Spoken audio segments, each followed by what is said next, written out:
ஐயா வணக்கங்க ஐயா. வணக்கம் வணக்கம். சாமி சரணம் ஐயா. சொல்லுங்கள் சார். ஐயா எவ்வளோ வருஷங்க ஐயா ஆகுது கோயில் கட்டி? கோயில் கட்டி ஆரம்பித்து 2019 ஆரம்பித்தேங்க. 7 வருஷம் ஆகுதுங்க. கோயிலோட சிறப்பு என்னென்னா, இது நாங்களே விரும்பியெல்லாம் இந்த வேலையை ஒரு சின்ன கூடாரம் அமைக்கலான்னு அமைச்சோம். அமைக்கும் போது அதே விரிவு பண்ணிக்கிச்சு. நாங்கள் ஒரு 8க்கு 8 ஒரு கூடாரம் மாதிரி அமைக்கலாம் அப்படின்னு தான் தீர்மானம் பண்ணி ரெடி பண்ணினோம். அதே வேணுங்கிற அளவுக்கு செஞ்சிச்சு.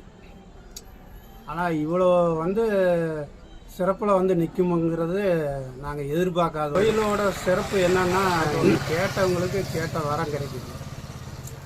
என்ன வரம் நமக்கு வேணும் அப்படின்னு நம்ம மனதார வேண்டணும், வேண்டி கேட்கணும்.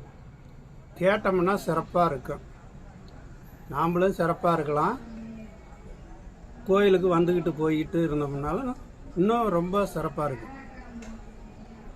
ஆனால் நமக்கு கேட்ட வரம் கிடைச்சிருச்சுன்னு நம்ம வீட்டிலே இருந்தோம்னா அந்த பலனை அழிக்காது.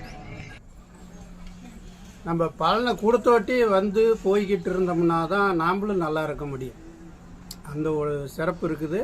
நமக்கு என்ன கேட்குறோமோ அதை தாராளமாக வருஷத்தில் 365 நாளும் பூஜை நடக்குது. மதியானம் இப்போ சபரிமலையில் என்ன நிகழ்ச்சி நடக்குதோ எங்களால் முடிஞ்ச அளவுக்கு அதை செஞ்சுக்கிட்டு இருக்கிறோம். எல்லோரும் நம்பிக்கையோடு கும்பிட்டு ஐயா அருள் பெற வேணும்.